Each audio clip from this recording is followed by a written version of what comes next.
Halo warga Jakarta, kembali Anda menyaksikan program Berita Jakarta hari ini. Bersama saya Anton Haryadi, Rabu 25 Februari 2026, menghadirkan berita pilihan dan informasi terbaru untuk Anda.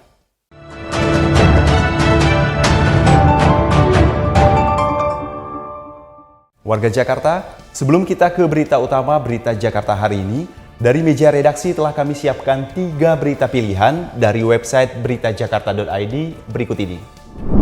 Mengisi waktu buka puasa atau ngabuburit, Erpetra Amsterdam di Pulau Untung Jawa berkolaborasi dengan Perpustakaan Kepulauan Seribu menghadirkan beragam kegiatan edukatif bagi anak-anak selama Ramadan.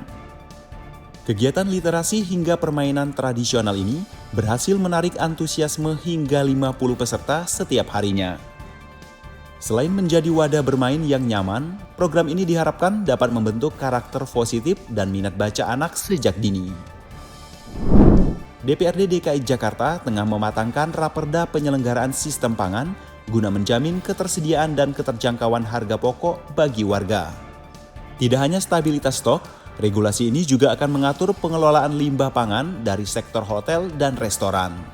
Dengan dukungan teknologi modern, perda ini diharapkan dapat menekan potensi mubazir pangan sekaligus menjaga ketahanan pangan ibu kota. Menyambut peringatan 5 abad kota Jakarta, Pemprov DKI berencana melakukan revitalisasi total anjungan daerah di Taman Mini Indonesia Indah. Proyek ini dipastikan tidak menggunakan dana APBD, melainkan memanfaatkan dana kompensasi KLB dengan total anggaran 50 miliar rupiah. Revitalisasi ini diharapkan dapat mempercantik etalase budaya Jakarta, sekaligus menjadi kado spesial bagi ulang tahun ibu kota mendatang. Informasi selengkapnya, warga Jakarta bisa langsung kunjungi website beritajakarta.id, website berita resmi pemerintah Provinsi DKI Jakarta.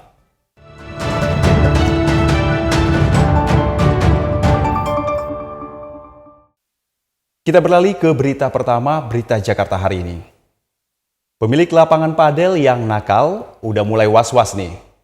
Gubernur DKI Jakarta Pramono Anung telah memberikan instruksi untuk membongkar lapangan padel yang tidak memiliki izin.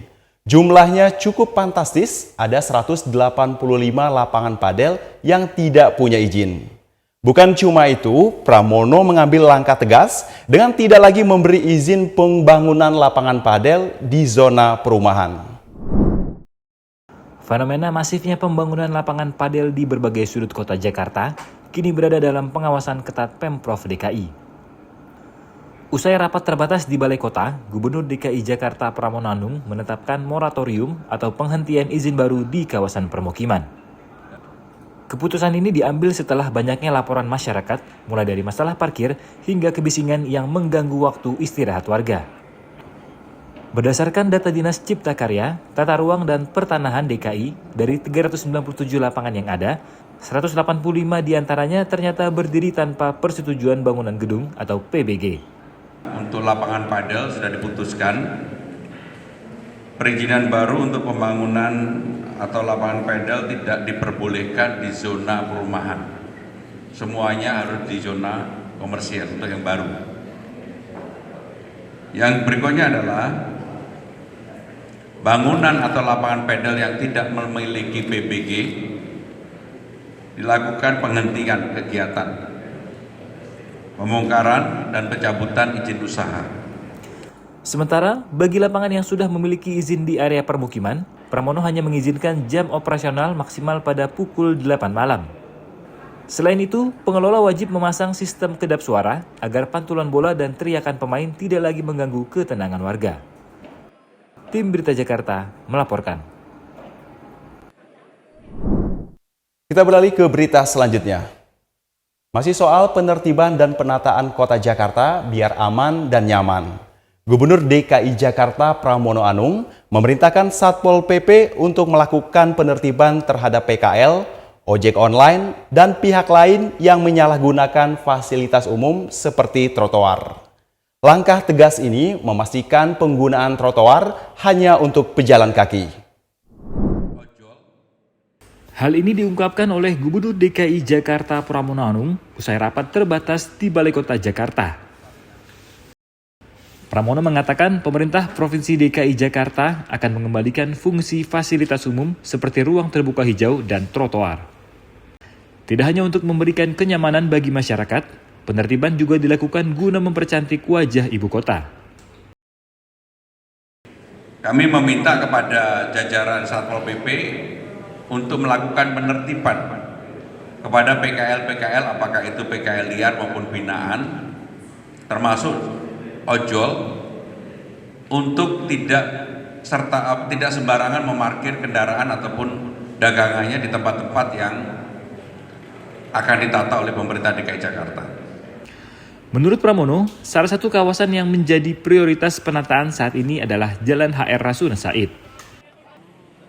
Proses pemotongan 109 tiang monorel yang telah selesai akan dilanjutkan dengan penataan trotoar, saluran air, taman, serta fasilitas pendukung lainnya. Pramono menargetkan sebelum ulang tahun Kota Jakarta ke-499 nanti, wajah kawasan HR Rasuna Said sudah lebih cantik. Tim Berita Jakarta melaporkan.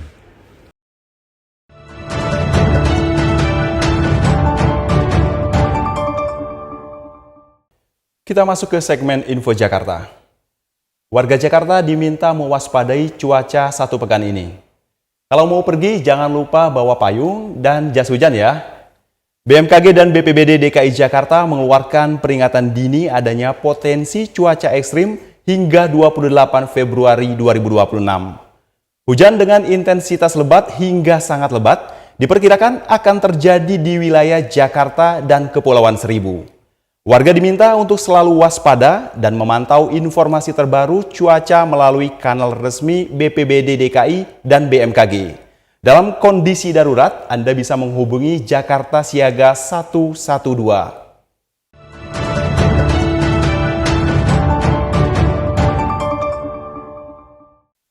Beralih ke informasi cuaca.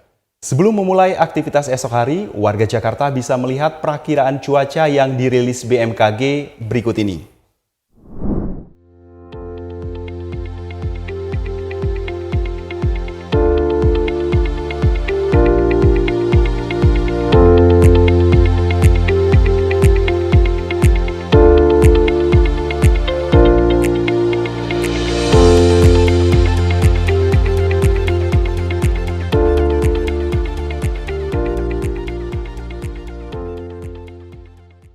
Masyarakat diimbau tetap waspada terhadap perubahan cuaca. Demikian program Berita Jakarta hari ini. Terima kasih atas kebersamaan Anda. Saya Anton Haryadi dan tim yang bertugas pamit undur diri. Menyongsong 5 abad Jakarta, jati diri Indonesia, megapolitan dunia. Salam Berita Jakarta.